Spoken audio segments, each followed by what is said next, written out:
Today, we are opening up the user's manual for the human mind. We're diving deep into the psychology of influence. And look, I know you might be thinking, but this isn't about some kind of sneaky manipulation. This is about understanding the very core of human connection, a skill that is becoming more crucial than ever before. So let's just jump right in with a question you've probably kicked around in your own head. As AI gets better and better and starts taking over more and more of our work, what's left for us? What's the one skill that will always be uniquely human and deeply valuable? Your first thought might be something technical, right? Maybe coding or data analysis, something to do with building the very machines that are changing our world. But nope, that's not it. The answer is actually far more fundamental than that. The answer? Well, it really lies in our own humanity. Our most durable, our most valuable skill is the ability to truly understand, to connect with, and to guide other people. Okay, so let's call this our new human superpower. As artificial intelligence handles more and more of the technical load, our value has to shift. It shifts to the personal, to the in-real-life skills of communication, leadership, and empathy. Honestly, in our super digital world, people are starving for this kind of genuine connection. So why is this shift so critical right now? Well, for one, technical work is being automated. We all see it happening. At the same time, we are facing a legitimate epidemic of loneliness, which creates this deep, deep hunger for authentic human connection. It doesn't matter if you're a leader, a parent, or you're in a negotiation, mastering these human skills is the real key to guiding outcomes and building relationships that actually mean something. All right, so now that we get why these skills are so important, let's give into the how. How does this stuff actually work?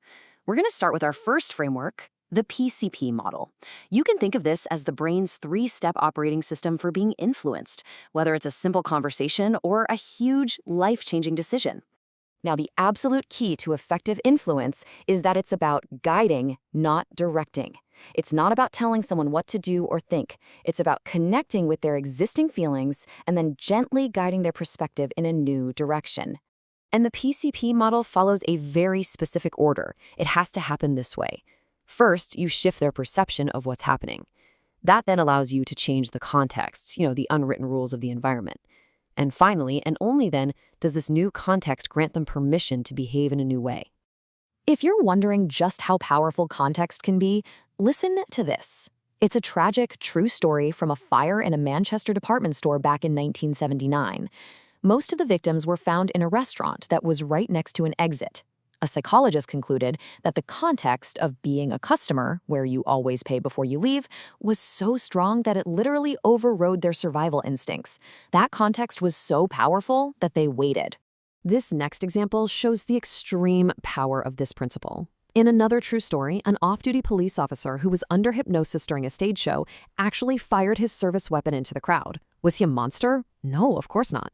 The hypnotist had first shifted his perception to "you are a sheriff" and then changed the context to "you are being attacked." In this new reality, firing his weapon felt not just permissible, it felt necessary. Okay, let's take this a step further. Beyond just changing the context of a situation, the most powerful form of influence there is comes from tapping into someone's core identity. Here's the key. We all have this deep, powerful need to act in ways that are consistent with our identity. So, if you can get someone to agree, even just silently to themselves, that I am the kind of person who, you're basically unlocking a powerful driver of everything they do next. This is a technique called pre-commitment. You get someone to make a small, identity-affirming commitment before you make the larger request. This is the whole basis of micro-compliance, a method of gaining agreement through a series of tiny yeses. And trust me, it's used everywhere, from sales to hypnosis.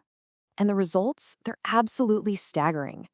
In a famous study, researchers asked people to put a huge, ugly "drive safe" sign in their yard. When they asked directly, only about 1% agreed. But in another neighborhood, they first asked a simple question a week earlier. Do you support safe driving? After getting that small yes, that pre-commitment to a positive identity, a whopping 85% later agreed to the big ugly sign. So why is this so incredibly effective? The answer is something called cognitive dissonance, that uncomfortable feeling we get when our actions don't line up with our beliefs. It's the same feeling you get when you eat a whole pint of ice cream right after telling yourself you're on a diet. Once we've said, yes, I support safe driving, it becomes psychologically painful to refuse the sign. And to relieve that discomfort, we change our behavior to match our identity. But where does this powerful sense of identity even come from in the first place? Well, to understand that, we need to go deeper, way back to the unconscious contracts we made with ourselves when we were just kids.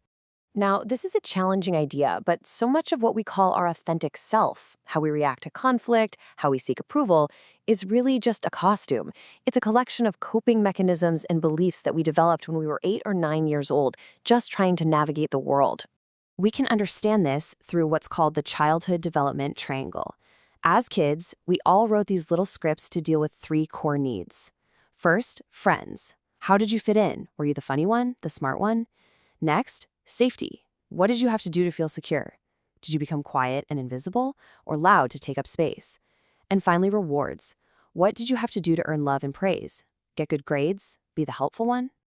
The wild thing is, these childhood scripts often run on complete autopilot in our adult lives. So just take a moment to ask yourself, what childhood contract are you still honoring today? And is it still serving you? So, we've explored the PCP model, identity hacking, and the childhood blueprints that shape us. But what is the real purpose of knowing all this? It's not about control, it's about genuine connection. And this is why it matters so much. It's estimated that 90% of adults are still run by these unconscious childhood scripts. When you realize this, you stop seeing a difficult colleague, and you start seeing the 8-year-old who learned that being pessimistic was the only way to feel safe. This knowledge completely transforms from a tool of influence into a tool for profound empathy. In a world that is increasingly run by AI, our greatest superpower is the ability to see the human drivers behind the behavior of others, to understand their story, and to build a genuine connection. And that brings us to a final, powerful thought. When you see how similarly we are all wired, all running on the same fundamental software, you realize that the idea of us as separate individuals might just be the biggest illusion of all. The real skill, the real superpower, is seeing the connection.